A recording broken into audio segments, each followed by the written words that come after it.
선생님들께 우리 김동광 선생님에 대해서 말씀드리자면, 아까 말씀드렸듯이, 스티븐 제이 골드 책을 많이 번역해 주셔서 저희가 그 자연학, 세미나를 할 수 있었고, 그리고 그 외에도 방금 보여드린 책이나, 그리고 또 불확실한 시대의 과학 읽기라거나, 그리고 제가 되게 놀랐던 거는 선생님께서 동화책도 쓰셨죠, 선생님. 네네. 예, 그래서 더 기대가 됐던 건, 너 되게 재밌게 설명해 주실 것 같아서 기대가 되었습니다.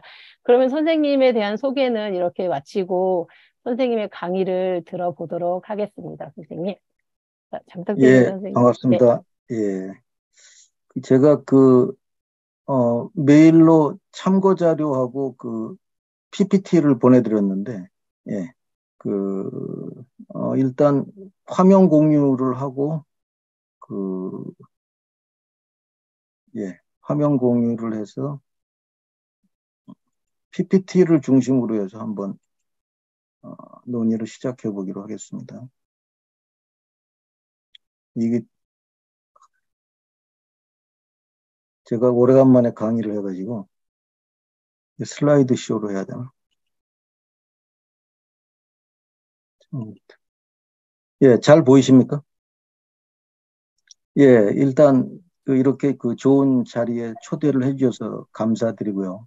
뭐 보니까 전작읽기를 하신다고 그래서 지금 대단하신 분이구나. 저도 사실 다 못 읽었는데. 네. 그다음에 이 굴드를 사실 솔직히 얘기하면 제가 굴드를 들여다본 지가 오래됐어요.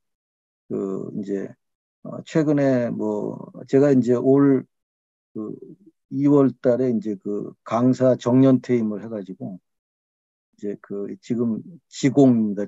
지공거사인데 그래서 이제 뭐 이것저것 그동안에 들여다보지 않았던 것들 좀 이렇게 들여다보다 보니까 사실 굴드를 이제 다시 좀 봐야 되는데 그러잖아도 지금 뭐 어떤 출판사에서 내년에 책을 좀 하나 내자고 해서 그래서 이제 한번 내가 그럼 다시 보겠다 그러고 지금 주제를 다시 잡고 있는데 키워드인가 이거 뭐 10개를 잡아서 이렇게 해달라고 그러는데 뭐 꼭 거기서 책을 내지 않아도 되지만 어쨌든 간에 굴드를 제가 좀 다시 한번 찬찬히 봐야 되고요.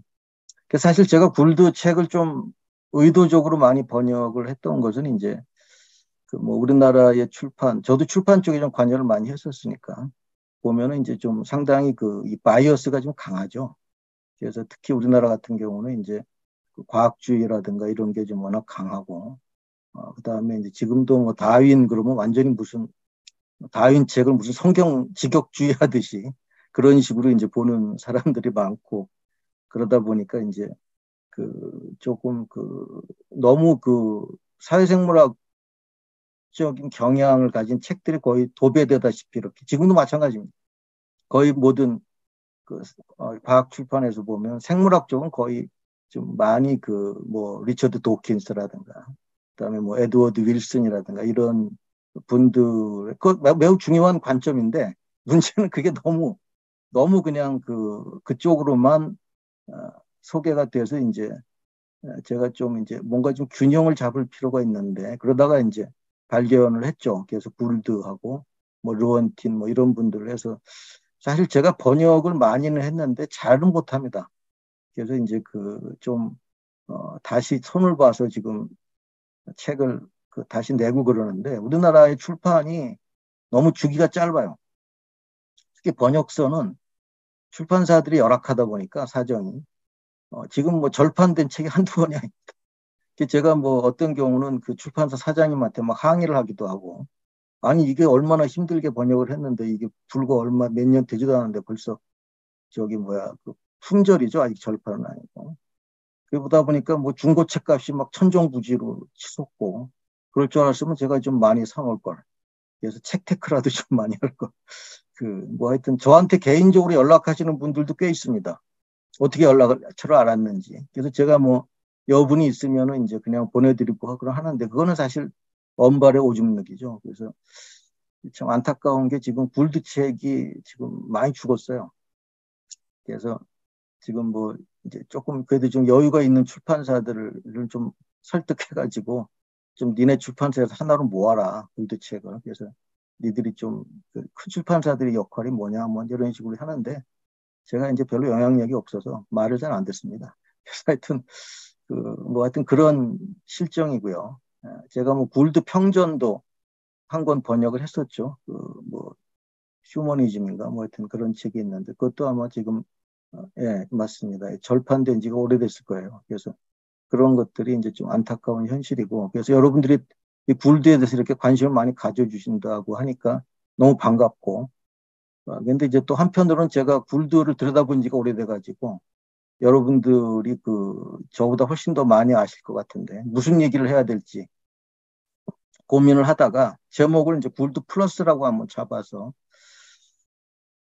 굴드는 저는 뭐 굴드한테 굉장히 빚을 많이 진 사람입니다. 제가 여기저기 이제 그런 글을 많이 썼지만 굴드 선생한테 빚을 많이 졌고 생전에 한번 만나보고 싶었는데 못 만났어요. 예, 제가 한 20여 년 전에 이제 그, 출장을 가서 르원팀은 만났는데 그때는 굴드가 너무 유명해가지고 연락처가 안 주더라고요. 그래서 못 만났습니다. 그래서 그 르원팀만 만나고 굴드를 못 만나서 그때 굉장히 좀 서운했는데 그러고 나서 얼마 있다 죽었죠. 바로. 그래서 이제 참 안타까운데 참 대단한 인물이고 저는 굴드한테 사실 빚을 많이 져서 조금이라도 이제 이런 식으로라도 좀 빚을 갚아야 되겠다라는 그런 생각은 하고 있고요. 그래서 한 시간 내지 한 시간 10분 이 정도 제가 일단 발제를 좀 하고 그 다음에 이제 선생님들하고 선생님들 왜 도대체 굴드를 보시려고 그러나 그런 것도 사실 궁금하고 바쁘실 텐데 뭐 이렇게 굴드에 관심이 많으신가 좀 그런 얘기도 좀 들어보고 싶고 그렇습니다. 그러면 예, 일단 뭐 굴드는 사실 젊은 나이에 돌아가셨죠. 참 안타깝습니다. 이게 좀 좋은 사람들은 일찍 죽더라고요. 좀 이렇게 못된 사람들은 오래 사는데 이 욕을 많이 먹어서 그런가. 근데 굴드는 참 안타깝게도 그래서 이 사람은 뭐 굉장히 많은 그런 어, 저로서는 도저히 따라가기 어려운 그런 부지런한 저는 굉장히 게을러요.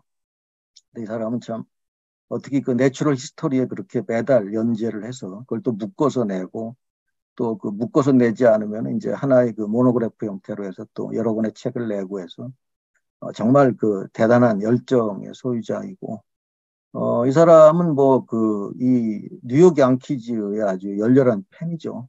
과학뿐 아니라 제가 얼마 전에도 이 책을 샀습니다만 이 야구에 대한 책도 나와 있죠. 그래서 이제 이 야구에 대해서도 굉장히 많은 글을 썼습니다.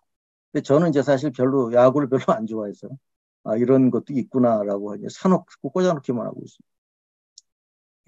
그 다음에 이제 제가 또 아주 이제 굴드를 좋아하는 이유는 이 전형적인 68세대, 뭐 여러분들 다 아시겠지만 68혁명, 이따가도 이제 60년대 얘기를 좀 하겠지만, 그래서 이 시기가 굉장히 이제 좀 의미 있는 그런 시기였고, 그 속에서 특히 과학 분야에서 처음으로 이런 뭐 Science for the People 같은 그런 이제 상당히 어떤 레디컬 또는 레프트 이런 이제 새로운 과학에 대한 새로운 관점들이 처음 등장하던 그런 시점에서 이제 활약했던 그래서 이제 뭐 스스로 좌파 과학자라고 얘기를 하고 있고 그런 이제 관점들이 말하자면 이 사람이 좀 더 기존의 생물학이나 기존의 과학에 대해서 다른 관점을 취할 수 있게 해준 그런 측면이 많았다. 그렇지만 이 사람은 이 과학에 대한 아주 확고한 믿음을 가진 사람이었습니다. 이 부분은 또 틀림없어요. 그래서 어떤 기성적인 관점, 또 다윈에 대한 너무 과도한 관점에 대해서는 비판을 했지만, 이 창조론 재판 유명하죠. 아칸소주에서 이제 동일시간론이라고 해서 미국이 보면 이제 가장 진보적인 나라인 것 같지만 사실 또 가장 보수적인 나라이기도 하죠. 그래서 남부 지역의 일부 주에 가면 이제 뭐 창조론이 거의 맥을 못 추고, 그다음에 이런 식의 어떤 토론이 벌어지면 창조론자들이 훨씬 더 집요하게 준비를 하고 논쟁을 하기 때문에 진화론자들이 잘못하면은 이제 완전히 거기서 책을 잡혀서 잘 토론에 안 나서려고 그래요. 우리나라도 그렇죠. 여러분들 뭐 100분 토론 이런 거 지금도 하나 모르겠는데 이런 데 보면 뭐 진보 진영이든 보수 진영이든 나가서 잘못해가지고 이제 뭐 좀 어버버버 하다 들어가면 이제 엄청 욕먹잖아요. 그와 마찬가지입니다. 그래서 이런 이 연방 대법원까지 간 재판에서 이제 진화론을 옹호할 워리어를 찾는데 잘 안 나서는 거예요. 나가봤자 잘해야 본전이니까. 그때 이제 나선 사람이 또 이제 골드인데 좀 쌈딱 기질이 좀 있습니다. 그래서 하여튼 그때 나가서 굉장히 잘 해가지고 조목조목 아주 잘 해서 이제 결국은 이제 동일시간 재판에서 이제 이건 이제 더 이상 이제 지금은 다 물 건너갔죠. 그렇지만 한때는 동일시간 뭐 아시겠지만 진화론을 가르치는 시간만큼 똑같은 시간을 창조론을 가르쳐야 된다는 그런 참 우리로서 이해하기 어려운 그런 법인데. 그리고 창조과학회가 우리나라도 뭐 굉장히 그 세죠. 예. 그래서 이제 아마 우리나라가 카이스트의 본부가 있을걸요. 이제 저도 가끔 이런 창조론, 뭐 진화론 이런 논쟁 같은 거 좀 들여다보다 보면 어느새 그쪽 사이트에 들어가 있는 걸 발견하게 되는 경우가 많습니다. 엄청나게 자료를 잘 정비해 놓으셨고, 그다음에 그런 아주 조목조목 잘 비판을 해서 그래서 이제 사실 창조론이라는 걸 우리가 만만하게 볼 문제는 아니고 또 그것도 나름대로 자기들 어떤 기반을 가지고 있고 그래서 불두는 종교를 인정하고요. 뭡니까 이기적 유전자를 썼던 그분하고 좀 달리 종교는 종교 영역이 있다. 그래서 창조 과학이라는 말을 붙이는 것에서 반대했지. 창조론 자체는 그건 종교니까. 그건 뭐 당연히 인정해야 된다는 그런 입장을 썼습니다. 그 다음에 뭐 대단한 스타 과학자죠. 심슨네 사람들 거기도 이제 목소리를 출연을 했었고 그래서 뭐 미국에서는 진짜 아주 대단히 유명한 그런 스타 과학자였고 그다음에 또 이 대중적인 과학 글쓰기라는 측면에서도 이제 좀 새로운 어떤 하나의 아키타입을 이루었고 저도 이제 좀 그런 대중적인 어떤 뭐 그런 이제 활동을 옛날에 많이 했었기 때문에 그런 맥락에서 제가 많이 배웠습니다. 그래서 이제 그런 점들 뭐 해서 사실 굴들을 한마디로 요약하기 참 어려운 그런 사람이고 이걸 통해서 우리가 굴들을 기반으로 해서 굉장히 많은 것들을 얻을 수 있는 그런 사람이면 틀림이 없어요. 그래서 이제 한번 굴드 플러스라는 굴들을 기반으로 해서 숙장시켜가서 한번 얘기를 해보면 굉장히 흥미로운 것들을 많이 찾을 수 있지 않나. 되게 세 가지 흐름으로 진화와 생명 이게 일단 가장 기본이 되겠죠. 아마 선생님들도 이 부분에서 사실은 뭐 모든 세기에 걸쳐서 역사적으로 이제 항상 우린 도대체 어디에서 와서 어디로 가는가 뭐 고갱의 유명한 그림도 있지만 뭐 그런 것들이 이제 모든 뭐 과학자뿐 아니라 철학자, 시인, 뭐 예술가 다 마찬가지로 거기에 대한 그렇기 때문에 이제 진화론 그다음에 다윈주의 뭐 이런 부분들이 이제 가장 핵심이 되겠고 그다음에 이제 현대 종합설에 대한 비판 뭐 그리고 이제 적응주의에 대한 비판 그리고 우리가 잘 아는 이제 펑츄에이티 에퀄리브리엄 단속 평형설 그다음에 이제 우연이라고 하는 주제 이것도 제가 아주 좋아하는 주제 중에 하나인데 그리고 사실 다윈주의라고 우리가 부르는 것은 이제 진화론의 한 버전이거든요. 다윈의 주장이. 지금은 이게 마치 무슨 완전한 진리처럼 생각되지만 사실 그렇지 않죠. 그래서 이제 뭐 굴드를 통해서 또 제가 배웠던 것도 크로포트킨이라는 사람이 있었구나. 이 사람이 사실 일찍부터 다른 어떤 진화에 대한 이런 것도 뭐 제가 이것도 글을 썼습니다만 필요하시면 제가 나중에 공유해드리겠지만 그때 시민과학에다 발표했나 뭐 하여튼 그랬습니다. 그래서 이제 일단은 이 진화와 생명에 대한 관점이 제일 큰 흐름을 이루는 것 같고요. 그다음에 두 번째는 과학 자체에 대한 관점입니다. 그래서 이제 사실 굴드에게서 제가 많이 배웠던 것은 제가 과학사회학을 공부하면서 특히 많이 빚을 졌던 것은 이제 과학이란 무엇인가에 대해서 상당히 어떤 깊이 있는 생각을 해주게 하는 그런 부분이죠. 그래서 사실 좀 더 얘기하겠습니다만 과학혁명에서부터 시작된 이런 목적론으로부터의 탈피라는 게 이제 우리가 새로운 세계관을 사실 핵심적인 이것도 역시 진화에 대한 사고방식에서 이제 굴드가 철저하게 이걸 파헤치려고 하고 있고 사실 이제 과학이라는 게 일종의 이제 바운더리 디마케이션이라고 하는데 이제 이 부분은 오늘 제가 많이 못 다룰 것 같아요. 한 시간에 도저히 이런 얘기를 할 수가 없어서. 뭐 이런 주제들이 좀 있다. 그 다음에 이제 뭐 쿤과 이 포포리안 뭐 이런 등등 이제 그런 식의 관점에서 볼 때 쿤의 입장이 이제 뭐냐. 아니 굴드의 입장을 무엇으로 볼 수 있느냐. 이런 것들도 상당히 흥미롭습니다. 그리고 이제 우리가 이 생물과학의 특성을 역사적 과학이라고 많이 꼽죠. 그러니까 이제 물리과학하고 달리 이제 그런 역사적 과학으로서의 특징, 뭐 이런 주제들이 사실 다 굴드를 통해서 우리가 한번 깊이 있게 생각해 볼 수 있는 그런 주제고요.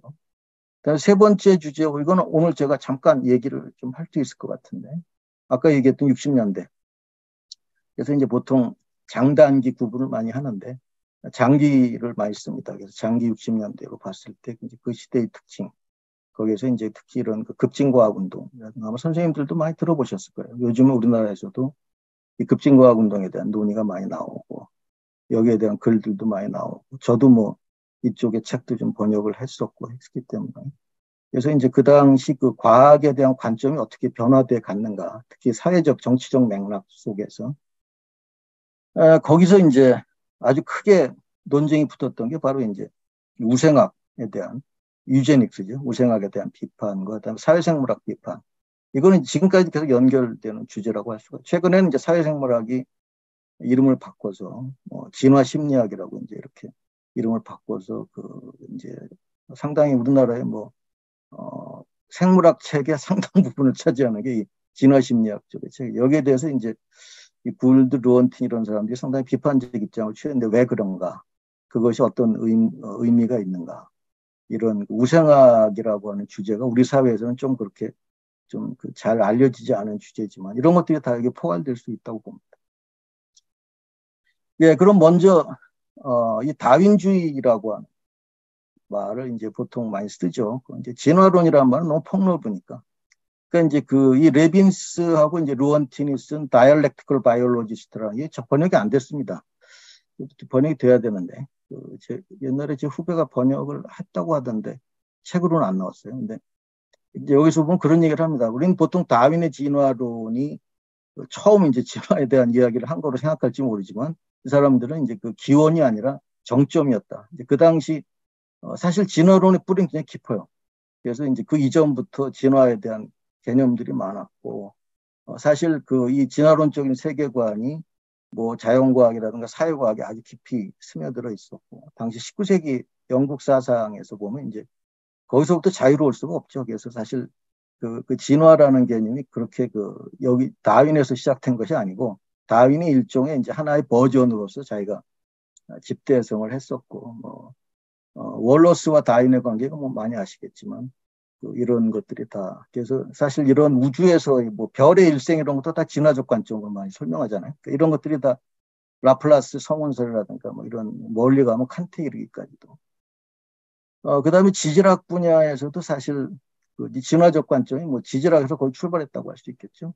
그래서 굴드도 뭐 지질학자이기도 하고 지질학을 안 할 수가 없죠. 예. 그런 맥락에서 이제 그다음에 사회과학에서는 뭐 허버트 스펜서 같은 경우가 이제 우리가 잘 아는 이제 소셜 다윈이즘의 이제 어떤 선구자 역할을 했는데 사실 뭐 스펜서뿐 아니라 그 당시 이런 개념들이 아주 서구를 중심으로 놓고 보는 서구 사회가 어떤 진화의 정점에 와 있다는 식의 그런 생각을 이제 합리화시킴으로써 그 당시 노예제도라든가 또 이런 이민자들에 대한 박해라든가 이런 것들이 다 정당화되는 그런 중요한 기지를 이루었고 이 영문학에서도 마찬가지입니다. 제가 이제 글 쓰면서 많이 테니슨의 시에서 나오는 여러 부분이라든가 이 진화론의 관점에서 이런 문학 작품들을 분석해 보는 것도 재밌는 그런 작품이에요. 그다음에 디킨스의 뭐죠? 소설이라든가 이런 굉장히 많습니다. 이런 것들도 이제 사실 그 이전부터 이미 이 진화에 대한 기본적인 믿음이 워낙 강한 그런 상태였다고 하는 것이고. 예, 그래서 일단 진화론은 그런 하나의 어떤 이데올로기, 이념이라고 볼 수가 있고 신념 체계였죠. 그래서 그 당시 이제 뭐 이거는 뭐 그 멜소스 인구론과 밀접한 연관성을 가진다. 이건 뭐 다윈이 스스로 자기 그 노트에서 여러 번 밝힌. 그다음에 그 다윈의 그 종의 기원의 서문에서도 직접 나오고 있죠. 그래서 이제 사실 다윈 연구자들이 전 세계적으로 수백 명이죠. 그러니까 진화론을 연구하는 사람이 아니고 다윈만 연구하는 사람들이 이제 수백 명인데, 그래서 끝없이 이제 다윈 전기 뭐 비그로 여행기 뭐 등등 해서 많은 게 나오지 않습니까? 그래서 이제 거기서 새로운 어떤 사실들이 많이 나오는데, 언제 다윈이 진화라는 아이디어를 자연 선택이라는 아이디어를 채택했는가? 처음부터 한 게 아니잖아요. 그래서 이제 그것도 굉장히 중요한 주제더라고요. 그래서 갈라파고스에서 올 때까지도 몰랐다. 그다음에 이제 사실 거기서 많은 그 표본을 샘플을 가져와 가지고 이제 그 조류학자들한테 분석을 의뢰하고 하면서 이제 그런 과정에서 우연히 멜소스 인구론을 읽었다는 거죠. 이걸 읽으면서 이제 거기서 아이디어를 착상을 얻었다는 걸 스스로 여러 번 밝히고 있습니다. 그렇기 때문에 뭐 이거는 뭐 거의 정설로 받아들여지고 있죠. 그래서 이것이 이제 말하자면 그 다윈의 진화론을 이런 하나의 독특한 버전의 진화론으로 봐야 된다라는, 그게 바로 다윈주의죠. 그래서 이제 사실 지금 우리가 알고 있는 진화론은 다 다윈 버전의 다윈주의를 우리가 받아들이는 것이라고 볼 수가 있고요. 그래서 이제 이 엄청난 영향을 미쳤죠. 뭐 영향은 거의 그 조금 이따 얘기할 뉴턴의 그 프린키피아나 이런 것에 버금갈 만큼, 그래서 뭐 그 정도 영향을 미쳤다고 볼 수 있습니다. 예, 뭐 자연 선택에 대해서 뭐 다 아실 테니까. 근데 이제 여기서 그 특히 굴드가 많이 이제 이런 자연 선택이라고 하는 부분을 인정하지만 자연 선택을 인정하지 않는 사람은 없죠. 하지만 너무 모든 것이 다 자연 선택에 의해서 이루어진다고 보는 것은 좀 너무 협회하다. 이렇게 얘기하면서 조금 이제 비판적인 관점을 많이 보죠. 그래서 일단 자연 선택의 핵심은 국소적인 적응, 여기서 이제 로컬 어댑테이션, 이게 굉장히 중요한 개념이죠. 이 로컬리티. 제가 학교에서 강의할 때도 이제 학생들한테 항상 모든 과학 이론은 로컬한 이론이지 제너럴 또는 객관적이고 보편적 이론 이런 건 없다. 사실은 다 로컬하다. 이 로컬리티를 이제 국소성을 인정하는 것이 이제 그 힘들다. 과학 철학의 출발을 저는 이제 그 토마스 쿤을 가지고 많이 그 원전 강독도 많이 하고 하는데, 거기서도 보면 이제 그런 로컬리티 부분이 얼마나 중요하게 나오는가. 특히 역사적 접근에서 필요한. 그래서 이제 변이는 항상 일어나지만 그 방향이 인위적이란, 어떤 하나의 정해진 방향성이 없다. 그러니까 그때그때 팅커링이라는 표현을 많이 쓰죠. 그래서 이제 그때그때 필요할 때 땜질하듯이 바뀌는 거지 어디를 향해서 이렇게 나가는 그런 거 없다. 이런 거, 이게 이제 굉장히 중요한 깨달음이죠. 그래서 너무 이런 식으로 자연 선택을 이화하지 말라, 이런 식의 비판을 이제 그 많이 하죠. 그래서 그 당시 보면 뭐 도부잔스키 같은 사람도 뭐 작곡가에 비유하고 멋있죠, 로맨제. 그다음에 심프슨 같은 경우도 시인에 비유하고, 뭐 에르스트 마이어 같은 경우 조각가에 비유하고, 그다음에 그 헉슬리의 손자인 그 줄리언 헉슬리 같은 경우 셰익스피어에 비유하기도 하는데, 이런 식의 것들은 너무 이제 사실은 다연 선택이라면 굉장히 블라인드한 건데, 여기 눈먼 시계공처럼 블라인드하다라는 건 맹목적이라는 방향성이 없다는 거죠. 그래서 이런 것인데도 불구하고 이걸 너무 그렇게 마치 얘기하면 안 된다. 그래서 거기에 대해서 우리가 어떤 의미를 너무 과도하게 부여하지 말자, 이런 것이죠. 그래서 이제 뭐 굴드는 계속 이런 얘기를 하죠. 우리가 자연에서 어떤 교훈이나 이런 걸 얻으려고 하면 안 된다. 자연이 우리한테 왜 교훈을 주냐, 그런 거죠. 왜냐하면 우리는 인류가 사실 태어난 거는 24시간으로 따지면 마지막 몇 초밖에 안 되는데, 그 생명의 전 역사를 따지면 이 세계는 우리한테 전혀 친화적이지 않다는 거죠. 우리에게 친절하지 않다는 겁니다. 어쩌다 우리가 이런 그 지위에 올라오긴 했지만 자연이 우리에게 결코 그 친숙한, 또는 우리에게 결코 이렇게 프렌들리하지 않다라는 점을 계속 강조하지 않습니까?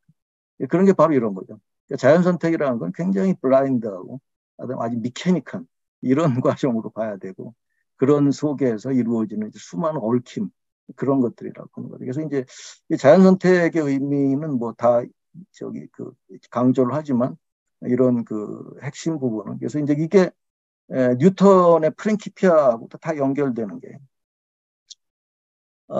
제가 그 선생님들의 이제 그 백그라운드를 잘 모르기 때문에, 근데 아마 되게 과학적 전공을 많이 하셨지 않을까라고 생각이 되는데, 아마 과학사 쪽도 많이 공부하셨죠? 네. 제가 제가 이제 학교에서 그 과학사회학 강의를 한 20년이 뭡니까? 뭐 한 상당히 오랫동안 했어요. 오랫동안 강의를 하는데 보면 학생들이 너무 과학사를 몰라. 그 과학의 역사를 모르다 보니까 뭐 얘기를 하려면은 이 토대가 과학사인데, 뭐 선생님들 다 아시겠지만 이제 이 인문학이라는 게 핵심이 역사 아닙니까? 역사, 철학, 문학, 문사철학이죠, 문사철. 그래서 이제 그 역사, 즉 과학사를 제가 많이 강조를 하는데, 굴드도 사실 그런 역사적 관점이 이제 굉장히 강하기 때문에 이런 통찰을 얻을 수 있고, 또 토마스 쿤도 자기가 철학자로 불리기보다 토마스 쿤은 항상 과학사학자, 즉 역사학자로 불리는 걸 영광으로 하는 사람이었죠. 그만큼 이 쿤이 과학사에 대한 풍부한 사례들을 가지고 있었기 때문에 과학에 대한 그런 새로운 관점을 제기할 수가 있었죠. 그래서 뭐 포퍼리안드라고 논쟁할 때도 그렇고 역사적으로 보면 그런 거 아니야. 그러면서 이제 계속 얘기를 하잖아요. 그래서 이 뉴턴의 사실 우리가 뉴턴주의 뭐 이게 이제 사실 근대 서구 사상의 어떤 토대를 이룬 건데, 물론 뭐 뉴턴도 굉장히 복합적인 인물이었죠. 뉴턴도 사실 연금술에 대해서 썼던 글이 훨씬 많습니다. 그래서 이제 최후의 연금술사로 불리기도 하고,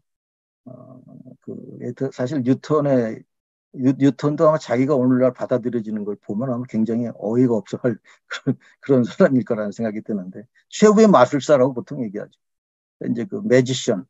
그 당시에는 과학과 마술이라고 해 구분이 안 됐으니까.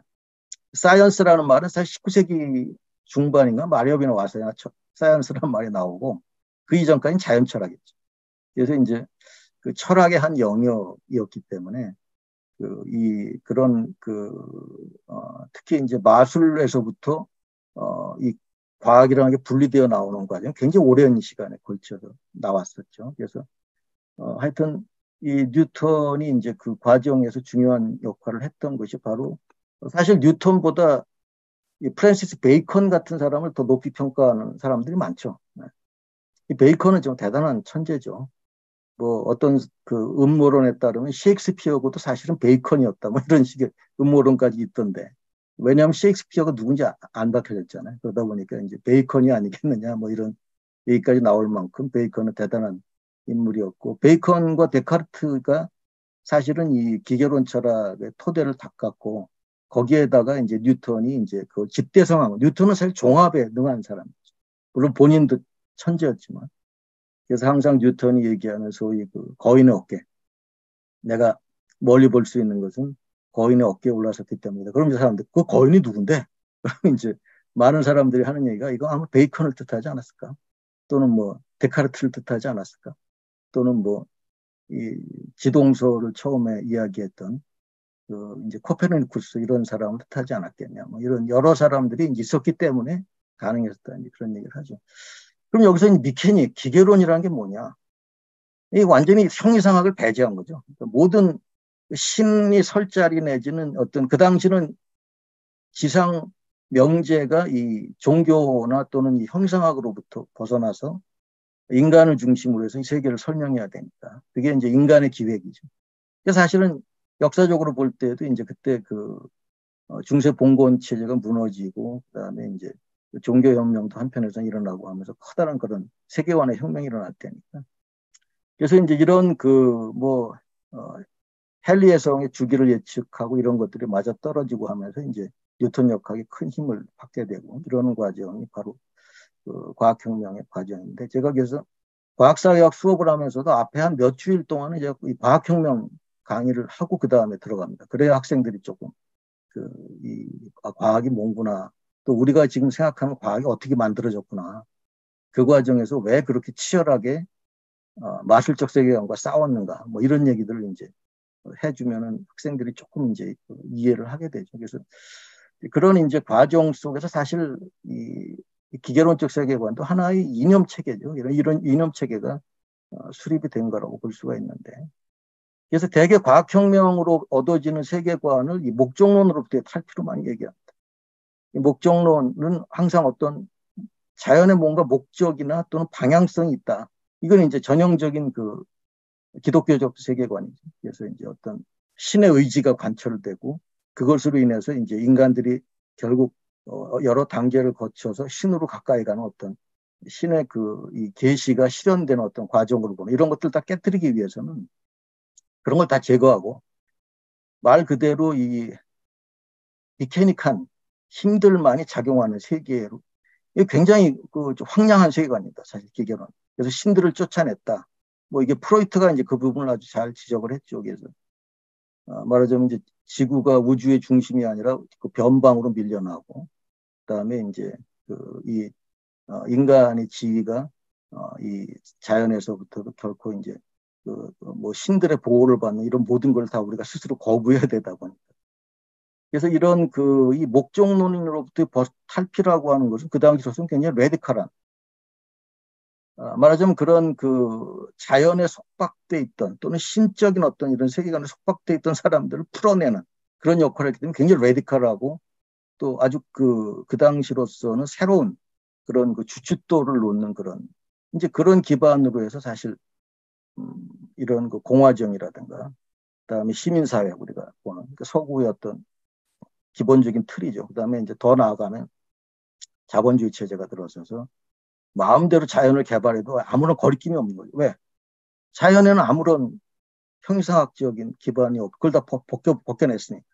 그러니까 오로지 이제 이것은 하나의 데카르트로 따지면 이원론에서 오로지 어떤 정신적인 요소를 가진 것은 인간이고 인간 이외의 나머지 모든 것은 다 익스텐션, 즉 연장이라는 거죠. 그러니까 즉 이 뭐 길이, 높이, 무게 이런 어떤 대상으로서 이제 되는 그런 이게 바로 이제 목적론으로부터의 탈피라고 하는 게 사실 이 과학혁명의 아주 큰 그 기획이요. 이것이 성공을 거둔 것이죠.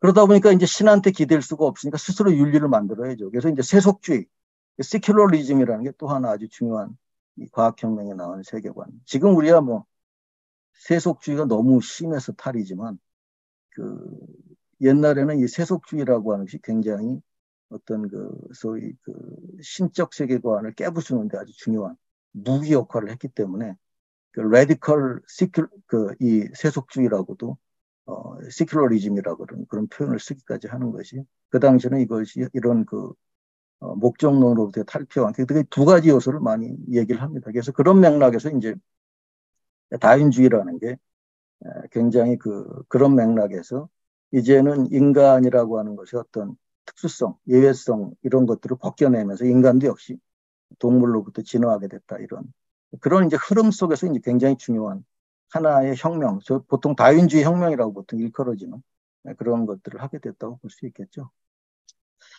예, 그렇지만 이 다윈주의가 사실 그렇게 곧바로 받아들여진 것은 또 아닙니다. 다들 아시겠지만 그래서 사실 그 자연선택 이론이 정작 다윈 생전에는 제대로 평가를 못 받았죠. 그래서 인기를 누리지도 못했고 그래서 이제 사실 어떤 과학 이론이 등장해서 그것이 바로 채택되는 예보다는 그렇지 않은 경우가 더 많죠. 이제 그런 데서 예외적인 것은 이제 DNA 이중나선 구조 발견 같은 것들은 발견되자마자 엄청난 거의 열광적으로 받아들여지는 이제 이런 그런 얘기는 제가 이제 생명의 사회사에다 조금 썼습니다만 당시 맥락에서 볼 때 이제 그런 것들을 예비했던 그런 요소들이 상당히 많이 있었다고 볼 수가 있었는데 사실 이 19세기 후반에서 20세기 전반까지가 이 다윈주의 쇠퇴기라고 불릴 만큼 피터 보울로가 쓴 이 사람이 특히 진화론에 대해서 아주 뛰어난 연구자죠. 이 현대과학의 풍경인가 아마 그 책이 그 사람이 쓴 책인데 제가 학생들한테 참고자료로 많이 보라고 했던 책입니다. 그러다가 이제 1900년에 그레고리 멘델의 유전에 대한 연구가 재발견되면서 이 멘델의 연구도 뭐 40년 넘게 40년? 하여튼 뭐 40년 가까이 묻혀 있었다는 건 뭐 다 알려진 사실이고 또 다윈의 책장에 이 멘델의 이 논문이 꽂혀 있었다는 것까지는 확인이 됐는데, 과연 이 사람이 이걸 읽었냐, 안 읽었냐, 또 이게 굉장히 큰 주제였죠. 하여튼, 뭐, 이렇게 돼서 이제 그 이후에 이제 그 우리가 잘 아는 뭐, 도브잔스키, 마이어, 뭐, 심슨 이런 사람들에 의해서 현대적 종합, 이 또 헉슬리가 아주 줄리안 헉슬리가 중요한 역할을 하면서 현대적 종합이 이루어지면서 비로소 이제 즉 다시 말해서 자연선택 이론이 구체적인 이 유전학 이론과 결합을 하면서 비로소 이제 힘을 받게 됐다는 것이죠. 그렇지만 그 과정에서 다윈의 이론이 이제 제대로 이해됐다고 볼 수 있느냐?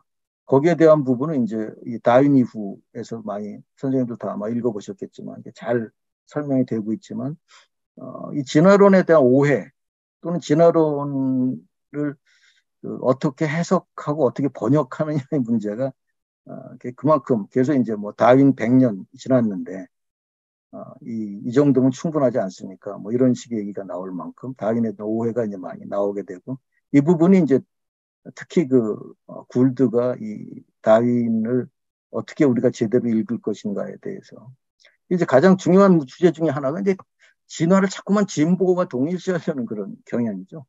그래서 사실 뭐 지난번에 다윈 탄생 200주년이었나? 그다음에 종의 기원 발간 150주년인가 해서 우리나라에 전 세계적으로 다윈 학회가 열렸었죠. 아마 2009년인가? 뭐 이 무렵이었을 겁니다. 그렇죠. 1859년에 종의 기원이 나왔으니까. 맞죠? 그래서 이제 그때 우리나라에서도 학회들이 막 모여서 다윈 학회, 학술대회를 많이 열었습니다. 이제 그때 이제 한참 다윈에 대한 얘기가 많이 나왔을 때 이제 사람들이 다윈의 진화론을 좀 오해하는 것 중에 하나가 이제 바로 이러한 진화를 진보로 착각하는 이런 부분에 대한 부분이었는데 이거는 지금도 뭐 아직도 그래서 아까도 얘기했지만 이 국소적인 적응이었다. 그런데 이제 이런 허버트 스펜서 같은 사람들이 말하자면 여기에 대한 어떤 방향성, 즉 오리엔테이션을 부여해서 자꾸 진보로 번역하려는 그런 경향을 나타내게 되고 이게 이제 우리가 잘 아는 사회 다윈주의인데 지금도 이러한 오해는 뭐 아주 굉장히 많이 팽배해 있다고 말할 수가 있겠죠. 사실 다윈은 종의 기원에서 이 진화라는 말을 마지막에 종의 기원 마지막 부분에 이볼루셔너리라는 표현 한 번밖에 안 썼습니다. 그러니까 그 당시 이 진화라는 말은 별로 학자들이 좀 쓰기를 싫어했어요. 그래서 뭐 예를 들면 다윈이 가장 많이 썼던 표현은 이 descent with modification이죠. 변화를 수반하는 대물림. 이 말을 제일 많이 썼습니다. 상당히 중립적 표현입니다. 라마르크도 마찬가지입니다. 라마르크가 사실 이제 이 굴드도 라마르크를 여러 번 변호하고 라마르크가 그렇게 바보가 아니다. 라마르크 그러면 무조건 뭐 획득 형질 유전 뭐 기린 얘기하고 그러는데 그런 거 아니다. 그런 얘기는 그 당시 다윈도 상당히 그런 걸 받아들였던 것이고 이 사람이 마치 무슨 악당처럼 이렇게 묘사되는데 그러면 안 된다 이런 얘기를 많이 했지만 이 사람은 대단히 뛰어난 학자였대요. 라마르크. 그래서 이 사람은 형질 변환 이론 그다음에 헤켈 같은 사람은 이제 뭐 이런 종간변 이런 식의 왜냐하면 이제 이런 복잡성이나 이질성 증가라는 쪽으로 진화가 계속 그렇게 간다라는 생각을 하면 안 된다는 걸 이제 계속 강조를 했었죠. 그러면서 참 다윈은 대단한 인물입니다. 이제 이 부분은 이제 나중에도 나오지만 굴드도 이제 역시 받아서 이야기를 하지만 그래서 이 변화를 수반하는 대물림이라는 표현이 이제 종이 기원에 보면 이제 거기서 대부분 다 이런 개념들이 등장을 하고요. 그 다음에 이제 하등 고등이라는 뭐 이 밑에 있는 그림 같은 경우에 이제 보면 가장 진화에 대해 잘못 이해하는 소위 리니어한 단선적인 어떤 이런 마치 이건 보면 뭐 너무나 진보라는 굴드가 도상을 특히 그림에 대한 해석을 매우 강조하죠. 도상학을 매우 중요하게 여기는 그런 학자이기도 한데 이런 그림은 사실 얼마 전까지만 해도 박물관, 과학 사이언스 뮤지엄에 가면은 벽에 많이 붙어 있고 요즘은 하도 욕을 많이 먹어서 많이 뗐더라고요. 잘 찾아보기 어려운데 하여튼 굴드 책에 보면 이런 그림들 모아놓고 거기에 대해서 이제 비판하고 하는 걸 좋아하죠. 그래서 이제 그 다윈이 이제 이런 말을 합니다. 그래서 그 이 진화라는 말이 가지는 어떤 함의가 보면 어떤 점진적인 발달의 어떤 의미를 갖고 있기 때문에 그래서 단순해서 복잡으로 이렇게 나아가는 그런 뜻이 있기 때문에 그걸 피하려고 노력을 많이 했죠. 특히 이제 고등이나 하등과 같은 말을 하지 않겠다고 자기 본인이 이제 여러 번 밝혔고. 그래서 사실 아메바가 뭐 사람보다 뭐 못할 게 뭐가 있냐 이런 얘기까지 했습니다. 그런 맥락에서 보면 다윈은 굉장히 뛰어난 그런 통찰력을 가진. 물론 다윈은 굉장히 조심스러웠고 뭐 아시겠지만 그 주교와의 논쟁에서도 사실 다윈이 안 가고 헉슬리가 대신 나갔잖아요. 헉슬리가 다윈의 불독이라는 표현은 이제 그 사람을 위해서 내가 뭐 화형까지도 각오하겠다. 이런 그 당시로는 이제 그런 사람들 일반적인 용어긴 했지만 다윈의 불독을 자처했었고. 그래서 사실 그 다윈이 1872년에 미국의 고생물학자한테 쓴 편지에서 보면 유명한 구절이죠. 저도 여러 번 인용을 했던 건데. 오랜 숙고 끝에 진보적 발전을 향한 내적 경향 같은 건 없다. 이런 확신을 피할 수 없다라는 그런 말을 했습니다. 이건 사실 다윈이 이제 그 진화에 대해서 가졌던 이제 가장 내심에서의 어떤 그런 그 표현이 아니겠느냐. 그런데 그렇게 사태가 또 간단하지는 않죠.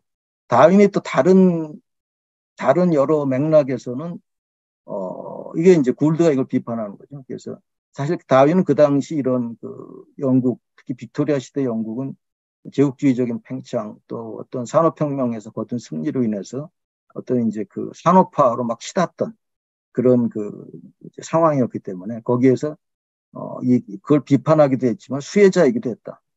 다윈은 사실 뭐 굉장히 유복한 사람이었고 그다음에 그 정치적으로 좀 민감한 주제를 잘 얘기를 안 하려고 굉장히 노력을 많이 했던 그런 이제 말하자면 이제 감각이 있던 사람이었기 때문에 그걸 교묘하게 잘 피해 나가긴 했지만 그래도 여기에 대해서 이제 그 당시에 그 전반적인 분위기 아까 얘기했지만 진화론은 그 당시 일반적인 이념이었고 진보와 진화가 결부되는 어떤 그런 부분은 피할 수 없는 어떤 그런 요소가 많았기 때문에 상당 부분은 이제 용인하는 진보라고 하는 거 용인하는 그런 태도를 취하는 듯한 그런 표현들이 많이 나옵니다. 그래서 이제 그런 부분은 우리가 좀 봐야 된다고 보지만 그 상황 속에서 뭐 이런 것들까지 뭐 다 거부하기는 참 어려웠겠죠. 그래서 그런 맥락에서 다윈은 기본적으로는 이런 그 진보의 내적 경향이라는 건 없다라는 걸 밝혔다는 건 대단한 그런 그 통찰이자 용기 인정을 해줘야 된다고 봅니다.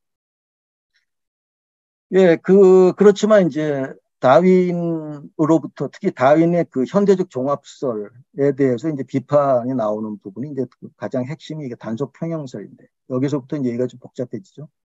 그래서 이제 엘드리지하고 72년에 이 단속 평형설을 수립을 하는데 여기서는 이제 현대 종합설이 너무 지나치게 진화를 좁은 틀 속에다 가두고 마치 그 굉장히 그 외부의 영향을 수동적으로 받아서 아주 누적적이고 점진적인 적응해 나가는 어떤 적응주의죠. 나중에 비판하겠습니다만 이 부분을 이제 비판을 하면서 이 새로운 이제 이게 지금까지 논쟁이 계속되고 있는 영역 지금은 뭐 많이 받아들여지고 있습니다만 그래서 사실은 그 이 진화라는 게 그렇게 스테디하게 마치 이렇게 완만하고 스테디하게 진행되는 것이 아니다라는 이제 그런 주장을 펴서 굉장히 이제 큰 왜냐하면 사실 그 당시 그런 그 스테디한 그 누적적이고 완만하고 지속적인 변화라는 개념은 그 당시 그 어떤 사회적인 격변이라든가 이런 것들을 원하지 않는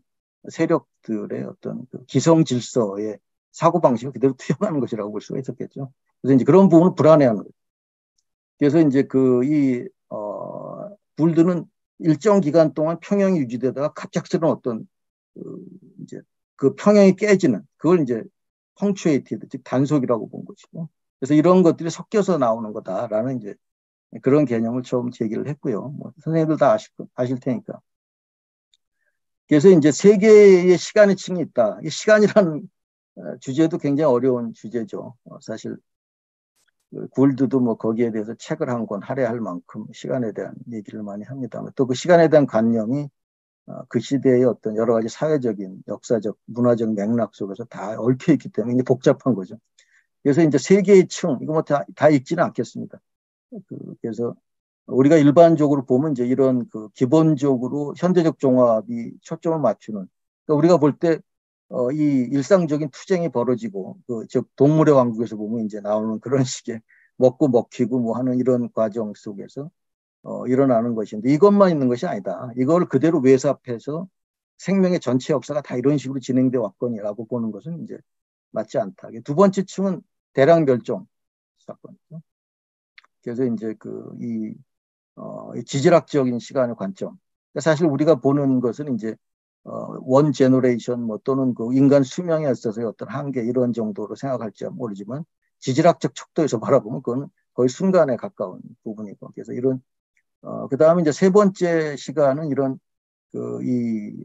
뭐 우리가 잘 아는 그런 소행성 충돌 같은 이런 과정에서 이루어지는 그래서 이런 것들이 이제 사실 좀 그 작동하는 원리나 방식들이 다른 어떤 원리나 방식들이 작동할 수 있다라고 보는 이런 이제 그 주장이 제기되면서 단속 병영설이 이제 상당히 큰 파문을 일었다고 볼 수가 있겠죠. 근데 또 이 단속 병영설은 이게 이제 창조론 쪽을 주장하시는 분들에 의해서 많이 또 가져다가 이거 봐봐라. 이게 바로 하나님에 의해서 이 세계가 갑자기 태어나는 거하고 비슷하지 않냐. 이게 격변론하고 또 같이 결부가 돼서 이런 오해가 되는 그런 측면도 있었습니다. 하여튼 재밌습니다. 이런 것들이. 예, 그래서 이 멸종에 대한 부분이 이제 최근에는 많이 관심을 얻게 되죠. 일부러 이제 이 고등학교 과학교과서를 갖다 보니까 여기서는 이제 이런 크고 작은 멸종이 한 19차례 있었다고 고등학교 교과서에서 나옵니다. 그다음에 이제 75% 이상이 사라지는 걸 대멸종이라고 그러죠. 이게 이제 대개 한 5차례 있었다고 하는 것이고 여기 쭉 나오죠. 그래서 이제 뭐 우리가 제일 잘 아는 게 5번째 가장 가까운 대멸종이 6,500만 년 전에 이제 중생대 백악기에서 이거는 뭐 이미 떨어진 자리까지 다 확인이 됐죠. 그래서 이제 또 그때의 새로운 이제 광물층이 지구 전역에 걸쳐서 퍼져 있는 것이 확인됐기 때문에 이제 이게 바로 이제 파충류가 공룡들이 멸종하고 그 당시 이제 뭐 굉장히 아주 니치 생물학적 니치 속에서 간신히 버티고 있던 포유류들이 다시 득세를 하게 되는 이런 과정들이 있었죠. 그래서 뭐 그다음에 이제 최근에 뭐 이 인류세에 대한 얘기 사실 저는 인류세라는 개념을 퍽 좋아하지는 않습니다만 어쨌든 요새 많이 유행하고 있는 것도 6번째 대멸종 오래전부터 나왔던 얘기죠. 그래서 뭐 그렇다. 근데 여기는 보시다시피 이 5억 4천만 년 전에 굴드가 얘기했던 이 버저스 혈암, 즉 원더풀 라이프에서 나온 이거는 빠져 있죠. 아직까지 이제 말하자면 이게 들어가지 않은 거죠. 그래서 그 얘기를 이제 굴드가 이 원더풀 라이프라는 책에서 이제 한 권을 통틀어서 여기 이제 하고 있는데 굉장히 재밌죠. 그래서 이제 뭐 이 연체성 화석이 발견되면 굉장히 어렵습니다. 다 아시겠지만 뼈대가 있고 근데 이런 경우는 정말 뭐 우연히 여러 차례 겹쳐서 순식간에 이제 진흙 사태 속으로 들어가서 그게 또 그대로 묻혀서 오랜 기간 동안 지나야 되는데 이걸 이제 발견한 게 저도 여기 한번 가보고 싶던데 이 양반들이 그 당시 말 타고 이렇게 가서 막 조사하고 하는 거 참 멋있더라고요. 어쨌든 이런 정말 이질적인 이런 이제 생물 화석들이 뭐 엄청나게 쏟아져 나오는 거죠. 그래서 이 월콧이라는 사람이 이걸 발견하고 노트에다 다 기록을 하고 했는데 이 사람이 굉장히 중요한 업적을 이루긴 했지만 이 구두 주걱 얘기가 나오죠. 이제 현생 생물의 조상일 것이다라는 가정을 가지고 그걸 전부 다 분류를 하려다 보니까 이 생물들이 전혀 다른 그런 존재일 거라는 생각을 못한 거죠. 그건 이제 이거 바로 스테디한 어떤 진화 과정이라는 기본 가정에 깔려 있던 겁니다. 그래서 그것이 이렇게 펑츄에이티드 이퀄리브리엄이 될 거라고 생각을 못했고, 그래서 이제 그거를 막 억지로 집어넣으려고 막 했던 거죠. 그리고 진화라는 건 어디까지나 단순해서 복잡, 하등해서 고등 이렇게 어떤 일관성, 방향성을 가진다. 이런 고정관념을 가졌던 거죠. 이제 아까도 얘기했지만 사실 진화, 자연 선택은 방향이 없죠. 그래서 물론 제로에서 시작하니까 복잡성이 늘어나는 경우가 많기는 하지만 그렇다고 해서 모두가 다 복잡성이 늘어나는 건 아니죠. 거꾸로 가기도 하지 않습니까? 그래서 오히려 포기하고 동굴 생물들 보면 눈을 포기하잖아요. 그다음에 뭐 그 넙치 같은 경우도 보면 심해에서 살다 보면 눈이 한쪽으로 돌아가기도 하고 완전히 퇴화시키기도 하고 또 우리 몸속에서 살아가는 기생 생물 같은 경우는 뭐 상당히 많이 왜 편안한데 뭐하러 복잡한 기관들을 가지겠습니까? 뭐 이런 것들이 다 되듯이 이게 사실 방향성이 없고 그때그때 필요에 따라서 적응하는 국소적 적응에 불과한 것인데 이제 그것을 이런 식으로 이제 이런 고정관념이 얼마나 강한가를 이제 그 책에서 잘 보여주고 있죠. 예, 그래서 이제 이 책은 뭐 하여튼 이런 역원뿔의 도상학을 비판합니다. 예, 그래서 이제 뭐 그림에서 보면 아시죠? 이게 보통 우리가 가장 많이 가지고 있는 일반적인 어떤 이 과거의 개념이죠. 그래서 다양성이 계속 이렇게 쫙 드러나는 것처럼 보이지만 사실은 이 관목형 이것이 오히려 더 사실에 가깝다. 그래서 많은 부분들이 사라지고 그 중에 한 부분이 남아서 오는데 그게 꼭 얘가 우월하기 때문에 남는 것이 아닐 수도 있다. 이 얘기를 계속 하는 거죠. 그렇지만 이해하기가 어렵습니다. 그러니까 이제 적응주의적 관점에 자꾸 우리가 빠지다 보면 얘가 그래도 뭔가 낫기 때문에 살아남은 거 아닐까? 이쪽으로 자꾸 이제 특히 이제 우리 인간의 어떤 위대함을 강조하려는 사람들이 자꾸 또 이제 그런 경향이 있죠. 그래서 그런 게 아니다라는 얘기를 굴드가 하려고 어마어마하게 노력을 하는 거죠.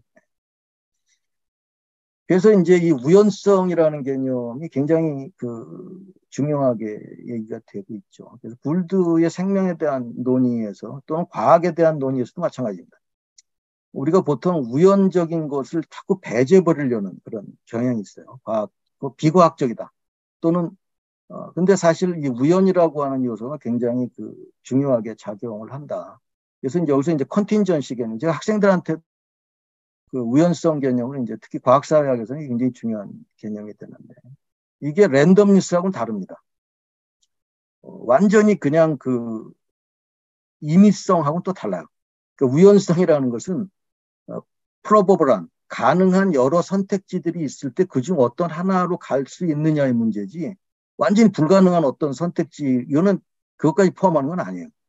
그러니까 우리가 산에 올라간다고 했을 때 제가 산을 좋아하는데 뭐 여러 경로가 있지 않습니까? 그럼 북한산을 간다 그러면 뭐 엄청 코스가 많죠. 뭐 어떤 때는 정상에 갈 수도 있고 아니면 밑에서 놀다 올 수도 있고 그런 것이 말하자면 이제 컨틴전스입니다. 근데 갑자기 내가 점프를 해가지고 정상에 한 번에 간다. 이거는 불가능하죠. 이거는 뉴턴 역학 법칙을 무시하는 거기 때문에 그런 것들까지를 다 포함하는 건 아니고 있음직한 여러 경로들이 있을 때 그중에 어떤 경로를 선택하는가는 그거는 우리가 사후적으로밖에 알 수 없다. 이거죠. 그래서 이제 우리가 보통 물리과학의 전통, 특히 뉴턴주의가 어마어마하게 우리 머릿속을 지배하고 있기 때문에 우리는 이 세계가 마치 어떤 그런 법칙성과 이런 것에 의해서 모두 설명이 될 수 있으리라는 생각을 많이 하고 그리고 이런 실험, 익스페리먼트죠. 통제된 실험, 컨트롤드 익스페리먼트를 통해서 이 관찰 재현이라고 하는 이 아주 전형적인 과학적 방법이 모든 영역에 통할 수 있을 거라 생각할지 모르지만 굴드는 그거 아니다. 이건 물리과학에서나 해당되는 얘기고 생물과학은 아니야. 그러면서 이제 생물과학은 역사적 과학이라고.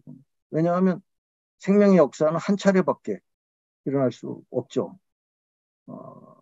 그래서 사실 이것은 우리가 역사적 과학을 사후적으로만 거기에 대한 이제 하나의 어떤 내러티브를 구축할 수 있을 뿐이지.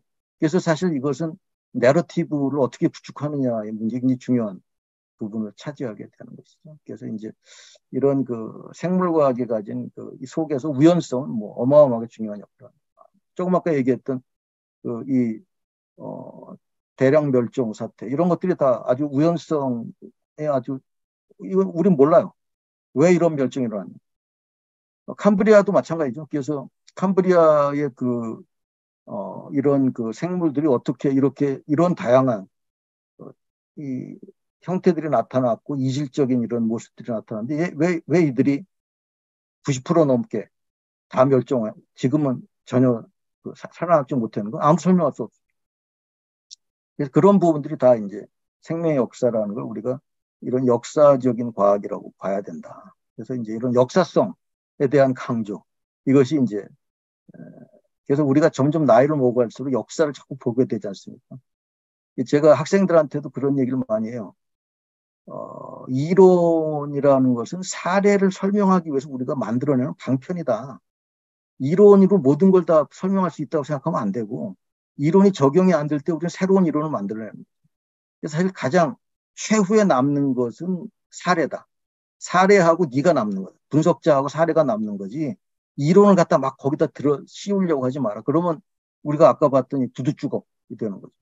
부두주걱에다 자꾸 밀어넣으려고 하는 이런 것이 되면 안 되겠죠. 그래서 사실 이런 역사성, 그다음에 이제 아까 얘기했던 컨틴전시, 그리고 그 로컬리티, 이런 부분들을 이해하는 게 굉장히 중요한데 이게 참 쉽지 않습니다. 예, 그래서 이런 뭐 이게 이제 이런 과학에서 과학 철학에서 보면 이제 이 헨슨 같은 사람이 얘기한 이제 증거에 의한 이론의 미비 결정성 뭐 이런 명제들 이런 거 나오는 나중에 뭐 시간이 되면 한번 이런 과학 철학 같은 얘기하면서 이런 것들이 이제 어떻게 중요하게 논의가 되는가 한번 볼 필요가 있겠죠. 그래서 그 유명한 생명 테이프 재생 뭐 이건 잘 아시는 얘기죠. 그때만 해도 테이프가 중요한 그 매체였기 때문에 그 아날로그죠. 테이프를 막 다시 돌려가지고 그때 또 시작한다고 해보자 이거죠. 요즘 같으면 그냥 바로 다이렉트로 그 뭐 CD 앞부분도 가봅시다 이렇게 할지 모르겠지만 그렇게 했을 때 과연 지금과 같은 생물상이 또는 인간이 탄생할 수 있겠는가 여기에 대한 아주 굉장히 그 중요한 그런 질문을 제기했죠. 그래서 이제 거기서 보면 그 자기가 수학적인 이런 부분도 제기합니다. 그래서 100가지 종류에서 10가지가 살아남는다는 것만 한번 줄여서 보자. 이건 뭐 지금 생물의 종류로 따지고 보면 엄청나게 축소시키는 건데 그걸로 해도 수학적 조합이 17조가 넘는다. 경우의 수가. 그렇기 때문에 인류를 포함해서 지금과 같은 생물들의 조합이 다시 나타나는 확률은 거의 제로에 가깝다. 이런 얘기가 나옵니다. 그래서 결국 이 우연성이라고 하는 요소가 얼마나 중요한가라는 부분, 이런 것들을 이제 많이 강조를 하고 있죠. 그래서 여러분들이 이 우연성이라는 개념은 결코 랜덤니스와 다르다. 그냥 뭐 아무렇게나 막 하는 게 아니고 그런 있음직한 여러 경우의 수들이 충분히 가능할 수 있다는 것이죠. 그래서 이제 뭐 합리성이라는 개념도 사실은 그 시대적으로 그런 것들이 만들어지는 것이지 합리성도 여러 가지입니다. 뭐 나중에 쿤 얘기할 때 좀 나오겠죠. 뭐 하여튼 그렇습니다. 그래서 이런 우리가 자랑하는 컨셔스니스 또는 어떤 지적인 생물체 이런 것들이 꼭 필연적인 게 아니었다. 이런 얘기를 하죠. 그래서 이제 제가 좋아하는 영화 중에 하나가 황산벌이라는 영화. 오래전에 나왔죠. 굉장히 재미나요. 이준익 감독님이 만드신 영화인데 제가 학생들한테 이거 얘기를 많이 합니다. 여기 보면 아주 명언, 아주 그 촌철살인의 어떤 명언들이 굉장히 많아요. 그 중에 하나가 이 김유신하고 지금 이 계백이죠. 이 사람들이 연기도 잘했어요. 그리고 이 사람들이 전부 사투리를 쓰는데 뭐 보신 분들 많겠지만 안 보셨으면 한번 다시 찾아서 보십시오. 굉장히 재밌습니다. 이 강한 자가 살아남는 것이 아니라 살아남은 자가 강한 거다. 이런 표현들이 막 나옵니다. 이 명언입니다, 사실. 우리는 진화 과정에서 뭔가 강한 자가 아주 우수한 형질을 가진 어떤 무언가가 계속 살아남을 거라는 그런 생각을 하지만 그거는 아무도 모른다는 거죠. 그래서 이제 버제스의 경우도 과연 그 중에 어떤 것이 살아남을 수 있을지 없을지 이거를 예측한다는 건 불가능하다. 그다음에 이제 지금 우리가 그 컨셔스니스를 가진 제가 한 몇 년 전에 한 3년 동안 신경과학 이 프로젝트를 좀 했어요. 그래서 이제 윤리 쪽으로 물론 했지만 그래서 그 과정에서 연구자들을 많이 만나서 요즘에 뇌과학이라고도 보통 부르는데 신경과학이 정확한 명칭인데 거기에서도 보면은 솔직히 얘기합니다. 그 연구자들이 사실은 우리 하나도 모른다.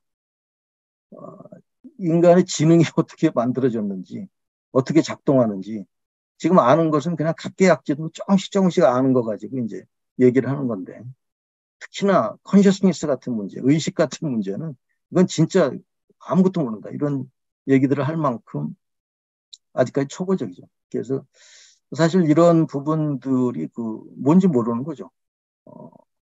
그리고 이런 것들이 어떻게 등장하게 됐고, 그 필연성이 없었다. 예, 그래서 하여튼 황산벌 같은 영화가 보면 그런 것들을 재밌게 잘 표현이 되어 있는데, 어, 이 피카이아가 이제 척색 동물이죠. 최초의 척색 동물입니다. 그 컴브리아에서 나온. 그러니까 이 생물이 뭐 이렇게 별로 대단해 보이지도 않는 생물이 지금 우리의 선조예요. 최초의 선조입니다. 즉 척추를 가진 동물의 원시적인 형태가 척색 동물이잖아요. 그런데 문제는 그 당시 얼마나 많은 다양한 생물들이 있었는가. 아노말로카리스 같은 이 생물은 포식자인데 어마어마하게 큽니다. 그다음에 굉장히 멋있게 생겼어요. 키카이아는 뭐 사실 하나도 볼 게 없어요. 이게 뭐 내세울 것도 별로 없고. 근데 크기로 봐도 이렇게 조그매요. 그러니까 이런 속에서 왜 얘는 살아남고 나머지 다 멸종했느냐. 아무도 모릅니다. 그러니까 사실 근데도 얘가 살아남아서 척추동물의 어떤 선조가 된 것이죠. 그래서 지금까지 인류가 태어나게 되는 과정에서도 얘가 살아남았기 때문에 피카이아가. 그래서 사실 그런 우리가 이제 생명의 역사에서 이런 어떤 하나의 일관된 논리적인 이런 설명을 구하기 어려운. 그래서 이제 사후적으로 이런 어떤 하나의 내러티브를 구축하는 것이 어떤 의미에서는 우리가 할 수 있는 어떤 최선일 수도 모른다라는 그런 얘기들을 많이 하는 거죠. 예, 그래서 판다의 그 엄지 같은 경우에 이제 뭐 이런 진화의 어떤 방향성이나 목적성이 없다는 걸 보고 뭐 다 아실 테니까. 그래서 이제 제가 이 팅커링이라는 표현을 많이 씁니다. 땜질이죠. 그냥 막 급하니까 막 뚝딱뚝딱 해가지고 하는데 그렇게 하다 보니까 이게 워낙 오랜 지질학적 시간을 거쳐 나가면서 이런 이제 순간적인 어떤 적응의 과정이 겹쳐지고 거기에 우연성이 가미되고 하면서 사실 사람의 손은 5개. 이것도 사실 왜 5개인지 아무도 모르죠. 왜 뭐 3개면 안 돼? 뭐 6개면 안 돼? 뭐 안 될 거 없죠. 근데 5개가 됐으니까 십진법이 나오고 또 뭐 우리가 지금 수체계가 이렇게 만들어지고 다 하는 거죠. 근데 가만 보니까 판다가 이렇게 아주 멋지게 잡고 뜯어먹고 있는데 이 대나무 줄기를. 근데 그 손가락이 마주보는 손가락이 있는데 이게 사실은 인간의 손가락이 아니라 이 손목뼈가 생긴 거죠. 그게 이제 판다의 엄지라는 책의 중요한 이제 챕터인데, 그러니까 임기응변이라는 거죠. 필요하니까 그게 나오는 거고, 그게 꼭 손가락이 변형될 필요도 없고, 손목뼈에서 그게 요골 종잡골인가 뭐 그게 돼서 그 역할만 하면 된다. 이걸 보여주는 아주 좋은 사례. 그러니까 이런 구체적인 사례를 잡아내는 데 아주 능한 사람이 굴드였습니다. 그래서 굴드는 절대 일반론을 먼저 제기하지 않죠. 이 사람은 아주 자기가 얘기하려고 하는 것을 보여주는 사례, 아까 제가 얘기했던 끝까지 남는 건 사례라는 얘기를 했는데 이 사례를 먼저 가지고 그걸 분석하면서 사람들이 이제 자기가 하려는 얘기를 알아차리게 만드는 이런 식으로 끌고 가는데 아주 능한 그런 아주 글쓰기의 대가였다고 말할 수가 있겠죠. 그래서 이것도 참 재밌습니다. 그래서 제가 학생들한테도 구체적인 데서 출발해서 얘기를 해야지 일반론을 먼저 제시하고 거기에다가 사례를 끼워 맞추려고 하지 마라. 뭐 이런 얘기를 하는 것도 다 그런 맥락인데 그런 사례를 잡아내는데 아주 귀재입니다. 골드는. 예, 그다음에 적응주의 비판인데 이 부분이 이제 아까 얘기했던 현대종합설, 특히 적응론자들 이런 사람들을 이제 비판하면서 또 굉장히 흥미로운 사례를 꼽아낸 게 바로 이 건축에서 굴드는 건축에 대한 것이 굉장히 높죠. 이 스펜드럴스 오브 산 마르코 이 논문이 굉장히 유명한 논문이죠. 79년에 나온 논문인데 먼저 이 사진부터 보면 이건 사실 제가 찍어온 사진입니다. 제가 환갑 기념으로 몇 년 전에 이제 가족들하고 이탈리아를 갔는데 이탈리아에 가면 그 순간 완전 짐짝 취급을 당하죠. 특히 아시아에서 온 사람들 정말 구박 많이 받습니다. 그 구박을 이기면서 제가 근데 이탈리아는 정말 뭐 비교가 안 되죠. 그 유물들과 피렌체 시대의 하여튼 뭐 모든 하나하나가 다 입이 떡떡 벌어지게 만들. 그러니까 사람들이 이렇게 많이 몰려오죠. 피렌체에 있는 피렌체가 아니라 이게 어디죠? 물의 도시 이름이 뭐더라? 베니스 맞아. 베네치아죠. 가끔 뭐 물난리 나고 하는데 그 베니스에 있는 그 산 마르코 성당입니다. 그래서 이게 겉에서 찍은 거고 이거는 제가 입구에서 살짝 찍은 거예요. 이걸 찍으려고 왜? 이 산 마르코 성당에서 이 불드가 이걸 썼으니까 이걸 어떻게든지 봐야 된다고 해서 여기를 막 가가지고 이제 잔뜩 기대를 갖고 카메라도 커다란 걸 들고 가서 그랬더니 카메라 못 갖고 들어간다. 그래가지고 완전히 실망해가지고 이 입구에서 살짝 요것만 찍었어요. 그래서 못 찍게 하더라고요. 사진을. 근데 스팬드럴이 바로 이거죠, 요거. 삼각형 요거. 그러니까 이건 뭐냐면 요 삼각형이죠. 이 삼각형 이게 보면은 여기에 뭐 특히 굉장히 많은 장식이나 유명한 그림들이 많이 들어요. 이게 사실은 이돔 구조를 만들기 위해서 만들어진 부수적인 우연한 부산물이에요, 사실.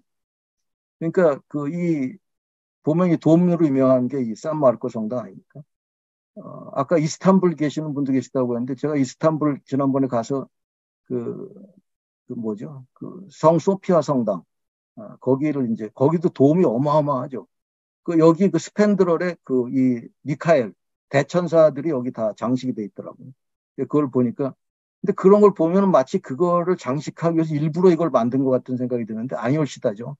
원래는 이 돔이라는 건 그 당시 건축으로 보면 굉장히 어려운 것이었기 때문에 그건 어떤 권위를 상징하고 종교적인 그걸 상징하는 것이기 때문에 그 돔을 만드는 게 어려웠죠. 그걸 만들려고 하다 보니까 그 부산물로 이 삼각형 부분, 요런 이게 스팬드럴이라는 게 만들어졌는데, 그러니까 우리가 보면 자연 선택이라고 하는 게 이제 뭐 특히 인간에 대해서 얘기할 때는 지적 능력이 발달을 한 것이 이제 우리가 다른 동물과 다른 특징이라고 많이 얘기하니까 그 지적 능력이 진화하는 방향으로 계속 진화를 하지 않았을까라는 생각을 할지 모르지만 불들은 그게 아닐 수 있다라는 그런 가설을 제기하는 거죠. 그래서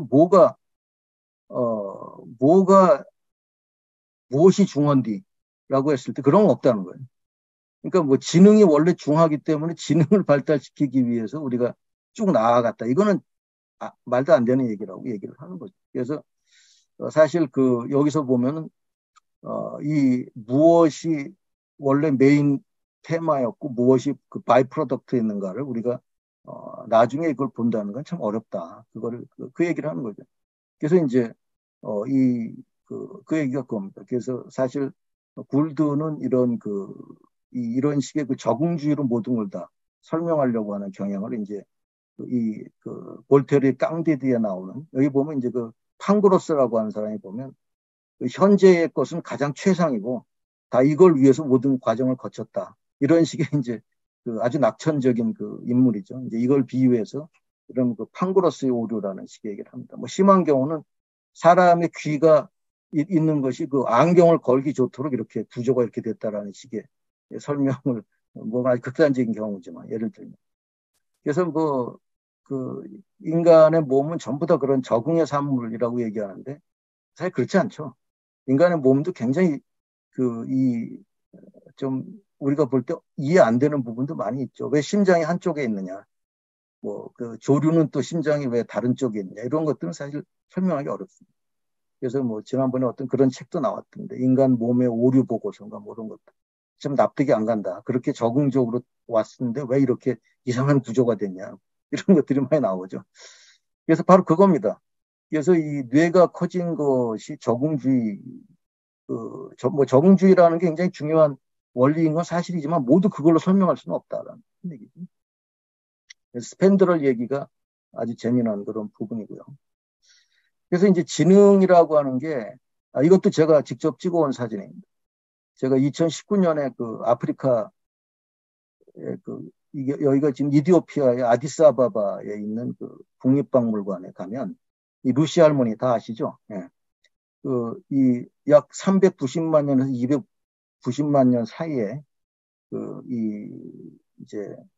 오스트랄로피테쿠스 아파렌시스, 도널드 요한스틴이 발견했죠. 이게 현재로는 이제 가장 오래된 인간의 어떤 선조. 최초의 직립 원인이죠. 직립 원인. 그래서 두 발로 선 겁니다. 두 발로 선 것은 여러 가지 이유가 있겠지만 어쨌든 두 발로 서게 되면서부터 양손이 자유로워지고 그다음에 이제 그 머리가 커지기 시작하고 이런 이때 그 루시는 여성으로 추측이 됐죠. 골반뼈 때문에. 그다음에 이제 미토콘드리아 미토콘드리아를 추적해서 이제 이것이 인류의 아주 먼 조상이라는 사실을 확인했죠. 미토콘드리아밖에 추적이 안 돼요. 그러니까 여성을 통해서만 추적이 되죠. 그래서 이 루시 할머니 조그맣습니다. 아직. 근데 사실 이것도 제가 가서 열심히 찍었죠. 그러고 나서 보니까 이게 진본이 아니래요. 그래서 진본이 어딨냐 했더니 진본은 저 밑에 수장고에 있고 그거는 대통령쯤 와야 보여주지 우리 같은 사람들이 가면 그래서 뭐 그래도 뭐 거기가 그 루시 할머니가 발견된 장소에서 가까운 데니까 거기 가느라고 사실 고생을 많이 했거든요. 택시 여러 번 갈아타고 하면서 갔었는데 그러니까 이게 이제 직립이라는 게 오히려 오늘날 우리가 사람을 사람으로 만드는데 굉장히 중요한 어떤 변곡점 이런 것이 직립이었다. 물론 이제 이제 아웃 오브 아프리카 가설이 현재는 가장 표준 가설이니까 거기에서 그 사바나 지역이 있기 때문에 눈을 통한 즉 시각을 통해서 적이나 먹잇감을 확인해야 될 필요성 때문에 이제 직립을 했을 것이다. 뭐 그런 이제 주장을 많이 하죠. 그래서 이제 뭐 우리가 만약에 밀림에서 인류가 진화했다면 후각이나 청각이 더 발달. 빛은 직진하기 때문에 장애물이 있으면 별로 소용이 없잖아요. 그러니까 이제 우리가 미어캣 같은 거 보면 이렇게 딱 서가지고 주위를 관찰하는 것과 비슷하죠. 그래서 처음 나무에서 내려와서 이런 이제 직립을 하게 되고 그래서 손이 자유로워지고 하면서 지능이라는 게 오히려 부산물이 아니었겠냐 이런 이제 가설이죠. 아직까지 모릅니다. 아직. 그러니까 이런 것들이 말하자면 진화에서 우리가 마치 인간이 지능을 발전시키는 어떤 그런 과정으로 나아갔을 것이다라는 그런 생각을 이제 뒤집는 그런 주장들이 많이 나옵니다. 예, 그래서 이 원더풀 라이프라는 그 영화, 이 굴드는 뭐 영화도 많이 알고 소설도 많이 알고 뭐 참 굉장히 부러운 인물입니다. 그래서 이제 원더풀 라이프라는 제목을 붙인 게 사실은 무슨 심오한 뜻이 아니고 이 영화예요. 46년에 프랭크 카프라 감독이 만든 영화죠. 영화에서 보면 이제 이 주인공이 뭐 비관해가지고 막 자살을 하려고 그러는데 수호천사가 나타나서 너 왜 죽으려고 그러냐. 그러면서 이제 네가 얼마나 중요한 인물이었냐. 라는 걸 이제 쭉 파노라마처럼 보여주면서 이 사람이 생각을 바꿔가지고 이제 내가 지금까지 했던 그런 작은 일들이 이 마을을 위해서 굉장히 중요한 역할을 했구나. 내가 없어진다면 큰일 나겠구나. 그걸 이제 천사가 보여주는 거예요. 그러니까 이런 작은 사람들의 선의와 이 사람이 행했던 여러 가지 그런 작은 역할들이 얼마나 중요한 역할을 하는가라는 그런 것들을 보여주는 우연성이라고 하는 게 굉장히 중요한 요인을 차지한다는. 그 다음에 이제 커트 보네것 제가 아주 좋아하는 아주 지독한 이 블랙 코미디적인 성격이 강한 그런 작가죠. 갈라파고스라는 이 작품도 굴드가 책 속에서 소개를 해서 저도 이제 구해서 봤는데 거기서도 보면 정말 여러 가지 우연적인 사건에 의해서 인류가 다시 반대 방향으로 퇴화하는 그런 과정을 그려놨는데 굉장히 참 상상력이 뛰어나니까 이런 것들을 예를 들어서 이제 그래서 사실 이 원더풀 라이프라는 책이 처음에 경문사에서 번역돼 나왔을 때는 생명 경이로움에 대하여인가 뭐 그런 제목으로 나왔어요. 근데 사실 그게 아니었어요. 이제 사실 책 제목은 출판사에서 많이 붙이기 때문에 제가 나중에 다시 냈을 때는 원더풀 라이프로 바꿨는데 그것도 지금 또 절판이 돼버렸죠. 하여튼 그렇습니다. 예, 그래서 이 진화론, 아까 제가 다윈주의라고 하는 것을 얘기했는데, 사실 다윈주의는 열대지방에서 나온 이론이죠. 월러스 다윈 다 마찬가지입니다. 그러니까 거기에서는 이제 경쟁이라는 걸 굉장히 중요하게 여겼어요. 왜냐하면 열대지방에서는 작은 서식지 공간 또는 먹이 또는 짝짓기 상대를 놓고 엄청나게 치열한 종 내에서 경쟁이 벌어지는 그런. 근데 이제 크로포트킨이라는 사람은 사실 이 사람이 이제 종의 기원이 나오자마자 그걸 받아봅니다. 그 당시 종의 기원은 베스트셀러였죠. 요새 기준으로도 종의 기원은 엄청난 베스트셀러를 했습니다. 요새 우리나라에서 과학책 그렇게 많이 안 팔리죠. 근데 이제 그게 그때 러시아에서도 바로 직수입이 돼서 많은 사람들이 보는데 그때 크로포트킨이 그걸 보면서 잘 납득이 안 가는 거예요. 자기가 살고 있는 그 시베리아 이쪽 지역하고는 너무 안 맞는 거죠. 그래서 이제 그 얘기를 그 크로포트킨은 미치광이가 아니다라는 그런 그 챕터에서 불두가 썼죠. 그래서 저도 그걸 통해서 배워서 이제 뭐 ICS라든가 이런 여러 가지 자료를 찾아서 이 크로포틴에 대한 글도 좀 썼는데 이것도 시민과학에 아마 실려 있을 텐데 이 사람은 대단히 그 뭐 좋은 집안 출신이고 왜 그렇게 고생하면서 그 시베리아로 자기가 임지를 일부러 옮겼나 할 정도로 우리나라에서 크로포트킨 책이 많이 번역된 거는 이 사람이 이 자연학자였기 때문이 아니라 사실은 무정부주의자였기 때문에 그렇죠.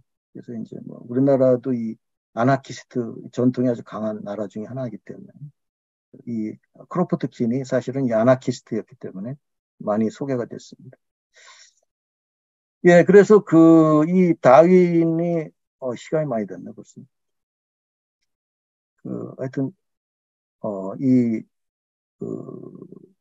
다윈은 기본적으로 이런 경쟁을 통한 그래서 뭐 이 쐐기에 대한 비유는 다 많이 아시죠. 그래서 근데 사실은 이 경쟁이라는 게 그 여러 가지 측면이 있는데 이 경쟁에 대한 이해가 이제 너무 좀 협의하게 되다 보니까 그 당시 그 19세기 영국 사회에서 바로 경쟁이라는 부분을 만인의 만인에 대한 투쟁, 즉 그 아까 얘기했던 인구론, 멜서스 인구론의 버전으로 가다 보니까 그런 것들이 다윈주의, 즉 생명의 역사에 대한 다윈주의도 그대로 투영됐다고 하는 게 이제 지금 많은 사람들이 지적이죠. 그래서 사실 다윈은 그런 맥락에서 너무 이 어떤 의미에서는 예, 뭐라 그럴까. 그 당시에 그런 어떤 그 경쟁을 위주로 한 어떤, 관점에서 벗어나지 못했다고 볼 수도 있죠. 근데 이제 크로포트킨은 아까도 얘기했지만 그 지질학 연구를 하면서 한 5년 동안 이 1859년에 나왔으니까 62년부터 66년, 그러니까 종의 기원이 나온 이후에 이 사람은 여기 시베리아에 근무하면서 계속 그 의문을 푸는 거야. 왜 다윈이 얘기하는 그런 거 여기서는 안 맞아 떨어지지? 그러니까 시베리아는 이 다윈이 생각했을 때 이런 여기하고 잘 안 맞은 것이 말하자면 이런 엄혹한 시베리아 같은 환경 속에서는 다른 경쟁도 또 존재한다는 거죠.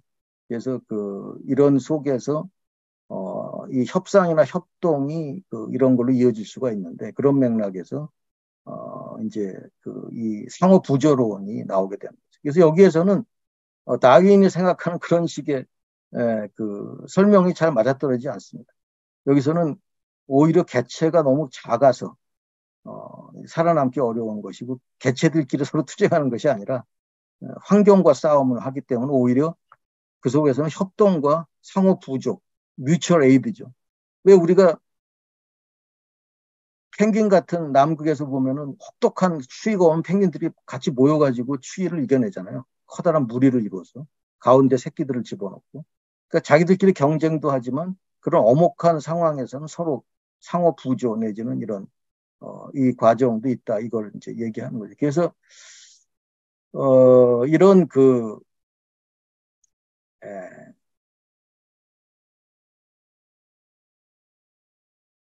크로포트킨에 대한 이제 연구를 하는 사람들은 사실은 다윈의 진화론도 하나의 익셉셔널한 이론에 불과하다.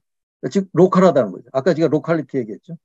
그러니까 이제 경쟁이 이루어지는 것이 중요한 원인이 있는 건 맞는데 그건 열대 지방에서는 그게 정확하게 맞는데 이런 엄혹한 환경 속에서는 또 다른 맥락에서의 어떤 이론들이 있을 수 없다. 그러니까 좀 어떤 예외적일 수 있다는 거죠. 그래서 이런 부분을 이야기를 합니다. 그래서 이 사실 우리가 이제 다윈주의 내지는 이런 것들도 역시 그 당시에 사회 사상과 그런 경쟁을 중심으로 한 특히 이제 그 당시 19세기 영국 사회가 굉장히 어떤 모순과 혼란 그런 속에서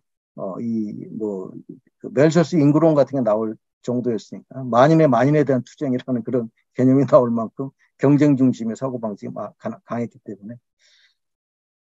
예, 그 다음에 이제 이게 그 장기 60년대 이 얘기는 지금 하려면 또 굉장히 많은데.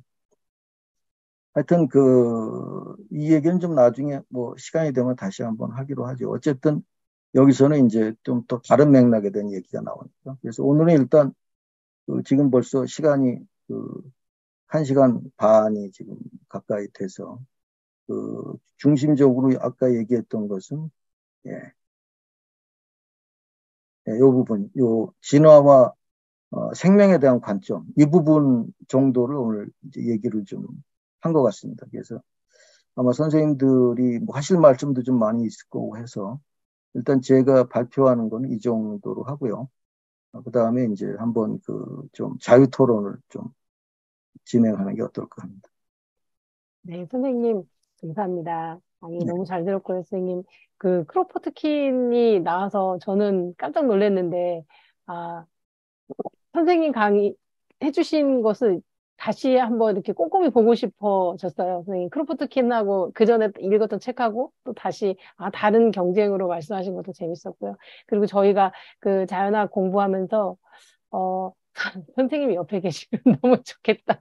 질문을 너무 드리고 싶다.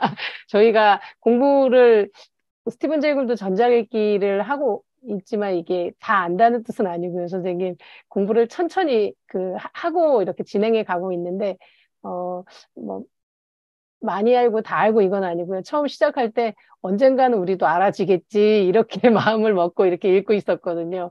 근데 선생님의 강의를 들으면서 선생님을 곁에 두고 선생님이 언제든지 대답해 주시면 좋겠다라는 생각을 조금 해봤습니다.